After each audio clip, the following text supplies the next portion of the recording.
Hello friends, welcome back to law in detail. Specific relief act की series में आगे बढ़ते हुए today we'll specifically look into the Amendment Act of 2018 जिसने specific relief act में बहुत सारे इंपॉर्टेंट और सब्सटैंटिव चेंजेस करे हैं। तो हम ये देखेंगे कि कौन कौन से नए सेक्शंस को इंसर्ट किया गया है, कौन कौन से एग्जिस्टिंग सेक्शंस में चेंजेस करी गई हैं और उनका इफेक्ट क्या है।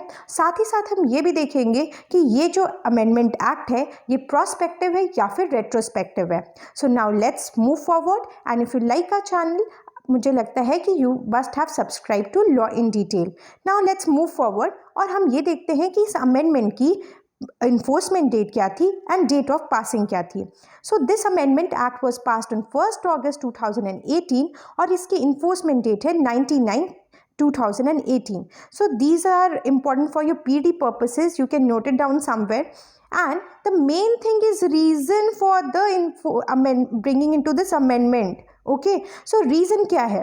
So the basic reason was to improve India's position in ease of business ranking. Okay, ease of business ranking if you have known about it, ये एक टाइप की बिजनेस रैंकिंग होती है जिसमें सारी कंट्रीज़ को रैंक किया जाता है ऑन द बेसिस कि उस कंट्री में इन्वायरमेंट कितना फ्रेंडली है फॉर डूइंग अ बिजनेस। तो इस ईज ऑफ बिजनेस रैंकिंग में एक जो क्राइटेरिया था that was enforcement of contract. और इन्फोर्समेंट ऑफ कॉन्ट्रैक्ट 2018 से पहले उसकी सिचुएशन क्या थी इंडिया में? जनरली बहुत हार्डली कोर्ट कॉन्ट्रैक्ट इन्फोर्स करता था बिकॉज अर्लियर कॉम्पेंसेशन रूल थी। ओके, डैमेजेस कॉम्पेंसेशन वही अवॉर्ड की जाती थी मेजॉरिटी ऑफ द केसेस में एंड स्पेसिफिक परफॉर्मेंस को एक्सेप्शनली किसी किसी केस में अवॉर्ड किया जाता था। तो चूंकि कोई भी फॉरेन इन्वेस्टर इंडिया में इसलिए इन्वेस्ट नहीं करना चाहता था क्योंकि यहाँ पे कॉन्ट्रैक्ट इन्फोर्समेंट रेट बहुत ही लो थी, इस वजह से हमारे इंडिया में ईज ऑफ बिजनेस रैंकिंग कम थी। Let's understand this by the index. तो 2017 में अगर आप देखेंगे तो ये रैंकिंग जो थी, India stood at 100th position, जो कि बहुत पुअर पोजीशन है। लेकिन 2018 अमेंडमेंट के बाद जब हमने स्पेसिफिक परफॉर्मेंस को मैंडेटरी कर दिया, कॉन्ट्रैक्ट की इन्फोर्समेंट को मैंडेटरी कर दिया, तो आप देख सकते हैं कि कितनी इंप्रूवमेंट आई हमारे रैंकिंग में and it went up to I think 67। You can check it out but I think it's 67। So आप ये समझ गए होंगे कि रीज़न फॉर द इन्फोर्समेंट क्या था, ईज ऑफ बिजनेस रैंकिंग में इंडिया की पोजीशन को इन्फोर्स कराना ताकि स्पीडी सेटलमेंट हो सके और एक बिजनेस फ्रेंडली इन्वायरमेंट आ सके। Okay, so now let's move forward and see कि कौन कौन से सेक्शंस में अमेंडमेंट आई है और कौन कौन से न्यूली इंसर्टेड सेक्शंस हैं। So the amendment is brought in section 6, section 10, 15, 20, 21। Apart from it section 14 भी है और 16 भी है। ओके, एंड एडेड सेक्शंस कौन से हैं? तो section 14A, 20A, B and C। Okay, now let's move forward and see कि सेक्शन 6 में what has been amended. So friends, section 6 आपकी बात करता है रिकवरी के बारे में। So it talks about recovery of possession of immovable property. तो आप देखिए कि पहले क्या था और अब क्या है।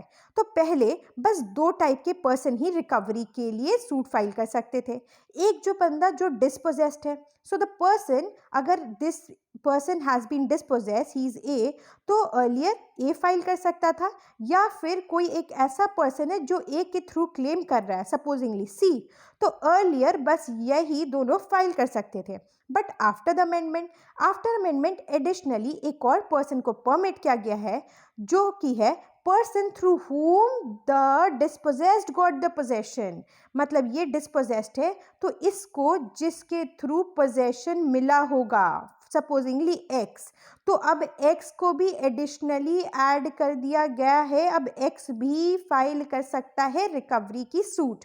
Okay, now let's move forward and see section 10 में क्या अमेंडमेंट आई है। सबसे ज़्यादा जो सब्सटैंटिव चेंज है, द वेरी मेजर चेंज, वो सेक्शन 10 में ही आई है। सेक्शन 10 आपकी बात करता है स्पेसिफिक परफॉर्मेंस के बारे में। So if you read the marginal heading, it is talking about specific performance in respect of contract. और जैसे कि मैंने आपको बताया कि ये पहले पहले क्या था अमेंडमेंट से पहले कि कॉम्पनसेशन ही जनरल रूल था और मेजॉरिटी ऑफ द केसेस में कोर्ट कॉम्पनसेशन देती थी, ना कि स्पेसिफिक परफॉर्मेंस। और स्पेसिफिक परफॉर्मेंस बस कौन से केसेस में देती थी, जहां पर या तो एक्चुअल डैमेज को एसरटेन करने का कोई स्टैंडर्ड ही नहीं होता था, या फिर जो कॉम्पनसेशन मिलेगा भी वो पार्टीज के लिए एडिक्वेट रिलीफ नहीं होती थी। तो बस इन्हीं दोनों केसेस में स्पेसिफिक परफॉर्मेंस दी जाती थी, बाकी जनरल रूल ये था कि कॉम्पनसेशन ही दिया जाए। बट आफ्टर अमेंडमेंट देखिए कितनी इंपॉर्टेंट चीज़ आ गई है, प्लीज़ फोकस करिएगा, it is very very important. After amendment क्या किया गया है कि स्पेसिफिक परफॉर्मेंस को अब कोर्ट की डिस्क्रिशन पर नहीं छोड़ा गया है। सो डिस्क्रिशन हटा दी गई है और अब स्पेसिफिक परफॉर्मेंस क्या बन गया है, इट हैज़ बिकम मैंडेटरी। तो पहले स्पेसिफिक परफॉर्मेंस डिस्क्रिशन पे था, मतलब it was an equitable remedy, वो इक्विटी पे डिपेंड करता था। लेकिन अब ये में मैंडेटरी हो गया है और कोर्ट मैंडेटरी उसको देना ही पड़ेगा specific performance. So now specific performance has become a statutory right. Okay, लेकिन अभी भी कुछ कुछ लिमिटेड एक्सेप्शंस कार्व कर दिए गए हैं जब स्पेसिफिक परफॉर्मेंस को रिफ्यूज किया जा सकता है, and these exceptions are in section 11 clause 2, 14 and 16. I hope you have understood section 10, and now we'll move forward to section 14A. तो फ्रेंड्स सेक्शन 14A क्या बोलता है? 14A एक्सपर्ट्स की बात करता है।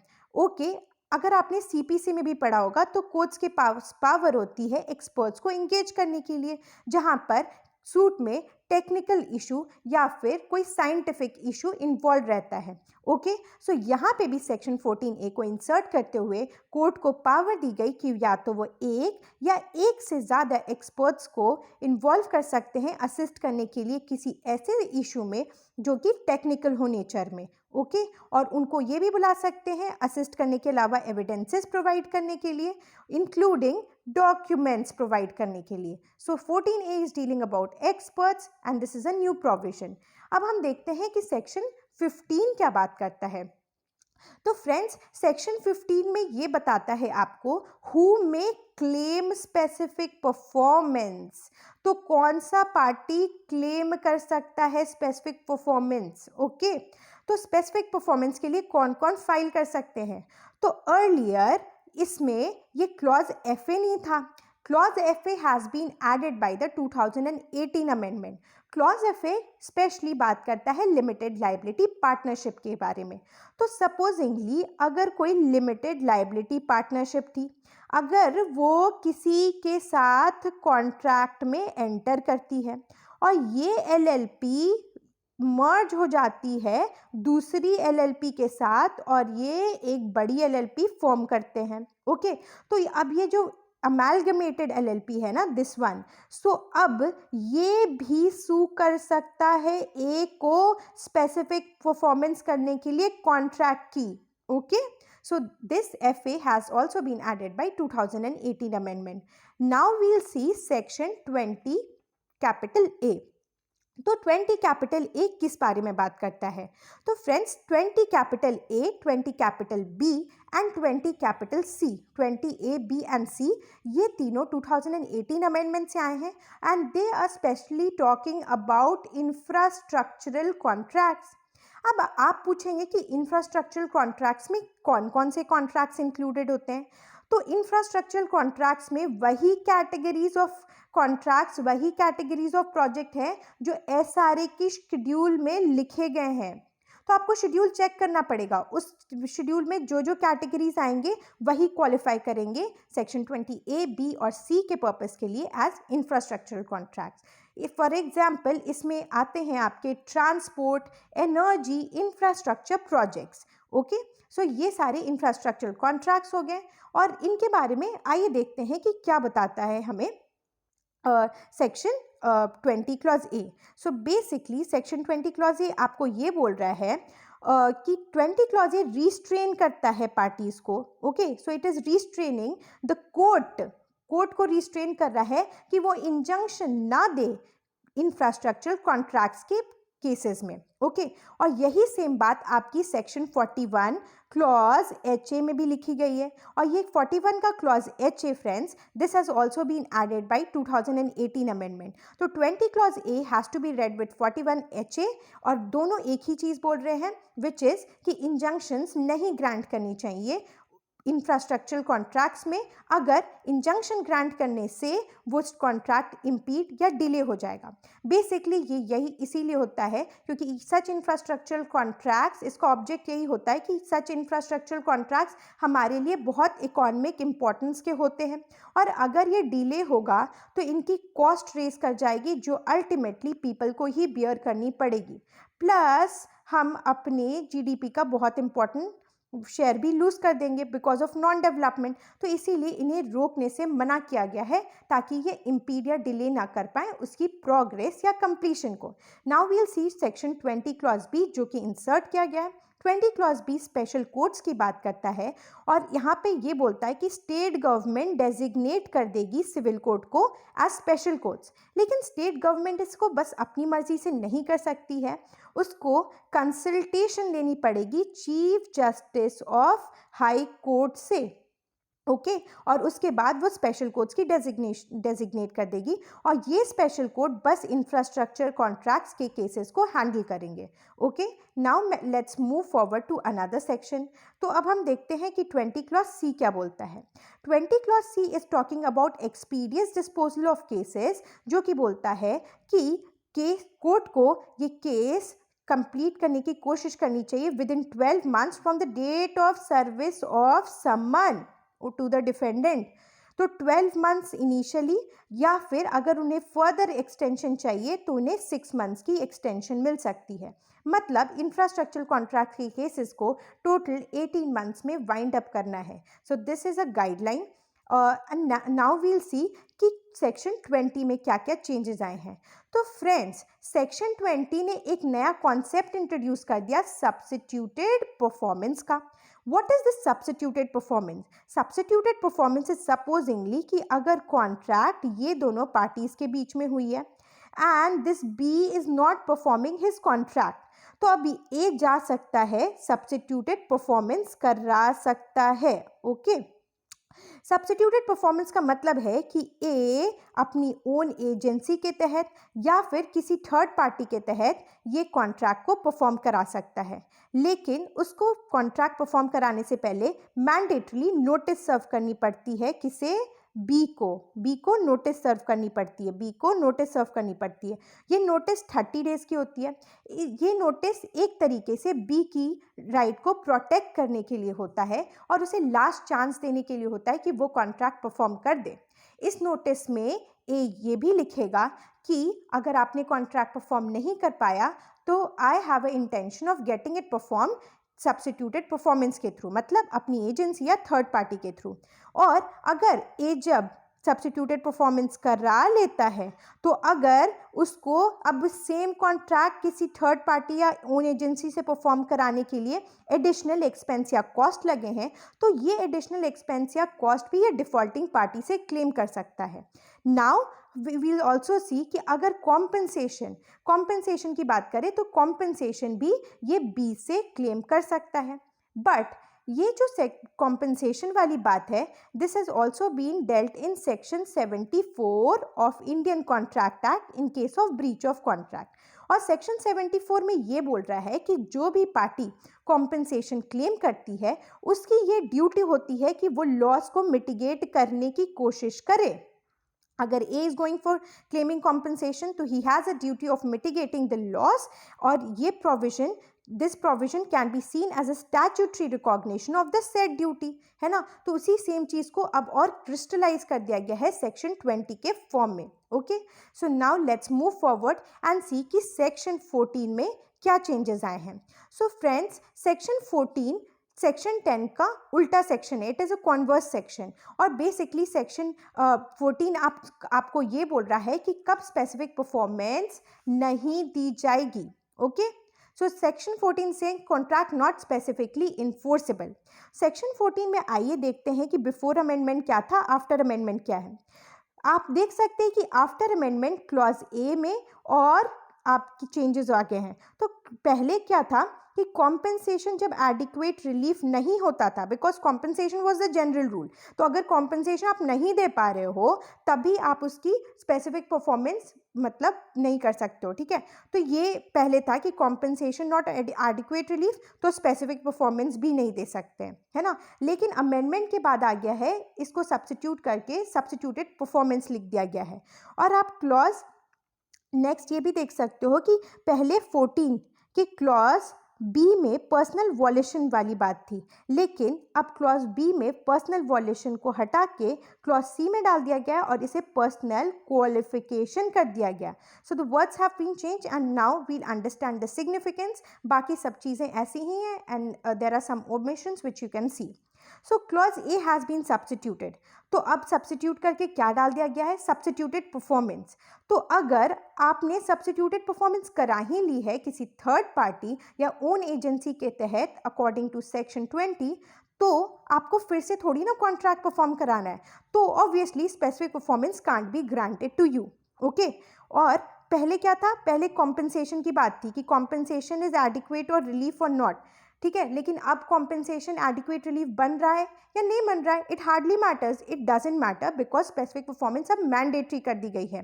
तो लेकिन अगर आपने सब्स्टिट्यूटेड परफॉर्मेंस ले ली है ऑलरेडी, तो वहाँ पे आपको नहीं कराने की ज़रूरत है। क्लॉज सी में वॉल्यूशन की जगह पर्सनल क्वालिफिकेशन वर्ड एंटर किया गया है। तो वॉल्यूशन ऑफ द पार्टीज पे dependent contract, for example contract to marry, और पर्सनल क्वालिफिकेशन वाली कॉन्ट्रैक्ट का भी तो वॉल्यूशन को जगह क्वालिफिकेशन कर दिया गया है। इन दोनों वर्ड्स को इंटरचेंजेबली यूज किया जा सकता है, ओके। फॉर एग्जांपल क्वालिफिकेशन वाले कॉन्ट्रैक्ट्स होते हैं contract to sing, teach, dance, तो ये सारे कॉन्ट्रैक्ट्स की भी स्पेसिफिक परफॉर्मेंस नहीं की जा सकती है। नाउ लेट्स मूव फॉरवर्ड और हम ये देखते हैं कि सेक्शन 16 में क्या चेंजेस आए हैं। तो सेक्शन 16 में हम ये देख रहे हैं friends that section 16 is talking about personal bars to relief, है ना। ये आपके पर्सनल बार टू रिलीफ की बात कर रहा है। पर्सनल बार टू रिलीफ का मतलब है कि यहाँ पर court specific performance in favour of a person नहीं देता है जब वो पर्सन अपनी कुछ गलतियों की वजह से इंटाइटल्ड ही नहीं है स्पेसिफिक परफॉर्मेंस क्लेम करने के लिए, ओके। सो यहाँ पे कोर्ट सर्कमस्टांसेस देखेगा आउटसाइड द कॉन्ट्रैक्ट, सर्कमस्टांस देता है कॉन्ट्रैक्ट के बाहर और ये चेक करता है कि क्या उन सर्कमस्टांसेस इंटाइटल कर रही हैं प्लेंटिफ को क्लेम करने के लिए स्पेसिफिक परफॉर्मेंस। अगर उसे लगता है नहीं इंटाइटल कर रही है तो रिफ्यूज कर दिया जाएगा। So these are personal bars to relief. Amendment से पहले देख लेते हैं और बाद में देख लेते हैं क्या हुआ है। पहले में सेक्शन 16 क्लॉज ए ये था कि plaintiff will not be entitled to specific performance, उसको स्पेसिफिक परफॉर्मेंस नहीं दी जाएगी अगर वो कॉम्पेंसेशन ही नहीं क्लेम कर सकता है। तो चूंकि पहले कॉम्पेंसेशन जनरल रूल था, तो अगर प्लेंटिफ कॉम्पेंसेशन इसलिए नहीं कर सकता है खुद क्लेम क्योंकि प्लेंटिफ ने खुद ही ब्रीच ऑफ कॉन्ट्रैक्ट किया है या खुद ही फ्रॉड किया है, खुद ही फोर्जरी की है, तो he is not coming to the court with clean hands, वो उसके हाथ खुद गंदे हैं, उसने खुद ये गलतियां की हैं, तो अब वो स्पेसिफिक परफॉर्मेंस क्लेम कर रहा है तो उसे नहीं मिलेगा। Earlier this was the provision, लेकिन अब चूंकि specific performance has become mandatory तो इस चीज़ को ख़त्म कर दी गई है। एंड नाउ बस सेक्शन 16 क्लॉज ए में ये लिखा है कि जहाँ भी सब्स्टिट्यूटेड परफॉर्मेंस ऑब्टेन कर ली गई है वहाँ पे स्पेसिफिक परफॉर्मेंस नहीं ग्रांट होगा। 16 क्लॉज सी में अर्लियर रिक्वायरमेंट थी एवर और प्रूफ करने की readiness and willingness, okay. So readiness आपकी फिनेंशियल कैपेसिटी होती है और विलिंगनेस आपकी मेंटल कैपेसिटी होती है, ओके। सो अगर आप रेडी और विलिंग हो तो ये बात आपको अपने प्लेंट में एवर भी करनी पड़ेगी और साथ ही साथ ही आपको प्रूफ भी करनी पड़ती थी, तभी आप स्पेसिफिक परफॉर्मेंस के लिए इंटाइटल्ड होते थे। लेकिन अब बस यहाँ पे रिक्वायरमेंट है प्रूफ करने की। सो अब जो टेक्निकल रिक्वायरमेंट है of averring that you are ready and willing, ये बात लिखने की ज़रूरत, एवर करने की ज़रूरत को ख़त्म कर दिया गया है। ये बस एक टेक्निकल चीज़ थी जिसको हटा दिया गया है ताकि स्पेसिफिक परफॉर्मेंस की रेमेडी को क्लेम किया जाए without any hindrance. I hope you have understood. Now we'll see कि 21 क्लॉज 1 में क्या अमेंडमेंट आई। सेक्शन 21 क्लॉज 1 वो कॉम्पेंसेशन की बात करता है। तो पहले ये था कि स्पेसिफिक परफॉर्मेंस के साथ साथ कॉम्पेंसेशन देखिए फ्रेंड्स, सो पहले क्या था, जब भी ब्रीच होता था ना, ब्रीच, तो आपके पास 3 रेमेडी होती थी। या तो आप स्पेसिफिक परफॉर्मेंस क्लेम कर लो उस कॉन्ट्रैक्ट का, या you can go for claiming compensation, या आप इंजंक्शन फाइल कर लो। तो इन तीनों को आप अलग अलग भी फाइल कर सकते हो, लेकिन क्या हम इन दोनों को साथ में फाइल कर सकते हैं? तो पहले आंसर था कि हाँ, मतलब आइदर इन एडिशन भी हम क्लेम कर सकते थे, या फिर अगर हम स्पेसिफिक परफॉर्मेंस नहीं क्लेम कर रहे हैं तो हम बस उसकी सब्सटीट्यूशन में कॉम्पनसेशन क्लेम कर सकते थे। लेकिन अब कॉम्पनसेशन जनरल रूल रहा नहीं, तो इसीलिए ये जो वर्ड इन सब्सटीट्यूशन ऑफ है, इसे स्ट्राइक ऑफ कर दिया गया है। सो अब बस ये जो रिलीफ है कॉम्पनसेशन की, इसको साथ में ही क्लेम की जा सकती है, अकेले नहीं क्लेम की जा सकती है। So now it is no more a substitute relief, it has become a additional relief. So now let's move forward, और हम सबसे इंपॉर्टेंट पॉइंट इस पर आते हैं कि स्पेसिफिक परफॉर्मेंस एक्ट जो है ये आपकी रेट्रोस्पेक्टिव है या फिर प्रोस्पेक्टिव है। फ्रेंड्स, ये समझने से पहले आपको ये समझना पड़ेगा कि why we are going into this question. तो इस क्वेश्चन पे हम इसलिए जा रहे हैं बिकॉज कोई भी अमेंडमेंट एक्ट आता है उसमें खुद ही एक्सप्रेसली लिख दिया जाता है that whether it is retrospective और प्रोस्पेक्टिव। प्रोस्पेक्टिव का मतलब है जिस दिन से आया है उस दिन से ही वो काम करेगा, मतलब प्रोस्पेक्टिवली काम करेगा। रेट्रोस्पेक्टिव मीन्स कि वो पास डेट से भी एप्लीकेबल हो सकता है। तो चूंकि जब ये 2018 अमेंडमेंट आया तो इसने एक्सप्रेसली लिखा ही नहीं कि हम रेट्रोस्पेक्टिव लगेंगे या फिर प्रोस्पेक्टिव लगेंगे, इसीलिए इसे क्रिटिसाइज भी किया जाता है because it has not written that. अब आप ये देख सकते हैं कि इससे पहले जो स्पेसिफिक परफॉर्मेंस में जो अमेंडमेंट आई थी, ओके, 1877 वाले में जो अमेंडमेंट आई थी उसने स्पेसिफाई किया था कि हम रेट्रोस्पेक्टिव लगेंगे, बट ये 2018 वाली एक्ट ने ये स्पेसिफाई नहीं किया। सो जब कोई एक्ट स्पेसिफाई नहीं करता है तो हमें उसकी इंटरप्रिटेशन जनरल क्लॉजेज एक्ट से लेनी पड़ती है। अब जनरल क्लॉजेज एक्ट क्या बोलता है फ्रेंड्स? जनरल क्लॉजेज एक्ट ये बोलता है कि आप ये चेक करो कि वो जो अमेंडमेंट है उसका नेचर क्या है, क्या वो कुछ चीज़ क्लैरिफाई कर रही है, क्या वो क्लैरिफिकेटरी है, क्या वो कुछ चीज़ डिक्लेयर कर रही है ना? तो या वो क्लैरिफिकेटरी या डिक्लेरेटरी है, या फिर ये चेक करो कि क्या वो कोई चेंज ला रही है लॉ में, ओके, चेंज इन लॉ कर रही है, ओके ना? सो अगर वो क्लैरिफिकेटरी या डिक्लेरेटरी होती है तो उस केस में वो एक पास डेट से काम करती है, रेट्रोस्पेक्टिव डेट से। लेकिन अगर वो कोई सब्सटैंटिव लॉ में चेंज करती हैं तो वो एक प्रोस्पेक्टिव, मतलब आगे वाले दिनों से एप्लीकेबल रहती है, मतलब जिस दिन से अमेंडमेंट आए उस दिन से एप्लीकेबल रहेगी, पेंडिंग या पास्ट केसेस पे नहीं लगेंगे। ओके फ्रेंड्स, तो आप ये देख सकते हैं कि स्पेसिफिक ये जो परफॉर्मेंसेस में ये अमेंडमेंट एक्ट ने बहुत सारे चेंजेस लाए हैं। इसने उसकी नेचर को चेंज करके मैंडेटरी कर दिया गया है, जो कि पहले डिस्क्रिशनरी थे। इसने सब्स्टिट्यूटेड परफॉर्मेंस जैसी नई नई कॉन्सेप्ट्स लेकर आ गए हैं। सो वो आप देख रहे हो ये राइट में चेंज ला रहा है, ये कुछ चीज़ें क्लैरिफाई नहीं कर रहा है या डिक्लेयर नहीं कर रहा है। तो इसलिए हम ये नहीं बोल सकते कि ये रेट्रोस्पेक्टिव है, hence we can say that it is prospective. Okay, so now let's read this. What emerges is that the amendment, ये जो amendment है 2018 की, do not purport to be either declaratory or clarificatory, है ना? इसने तो बहुत सारे changes ले आए ना, for example section 10 में, उसी से related 14 में, 16 में, 20 में। So specific performance में इसने substantive changes लाए हैं। Amendment seeks to bring about a substantive change in the law for the first time। और remedy और specific performance को no longer उसने discretionary छोड़ा है, and party can claim it as a matter of right, means it has become mandatory। So these amendments do not do away with the discretion of the court। discretion खत्म कर दी गई है to grant specific performance of contract। This is clearly a substantive, ये जो इसने किया है substantive change है लॉ का, that is remedial in nature, वो कुछ चीज़ों को ठीक कर रहा है, hence it is remedial in nature. तो रिमीडियल स्टैट्यूट्स वो जनरली कैसे होते हैं? प्रोस्पेक्टिव होते हैं, ओके, ना कि डेक्लेरेटरी या क्लैरिफिकेटरी की तरह जो कि आपके रेट्रोस्पेक्टिव होते हैं। तो चूंकि अमेंडमेंट एक्ट का भी ऑब्जेक्टिव रिमीडियल चेंजेस लाना था, सब्सटैंटिव चेंजेस लाना था, हेंस वो रेट्रोस्पेक्टिव नहीं होगा and it will be prospective. I hope you have understood it.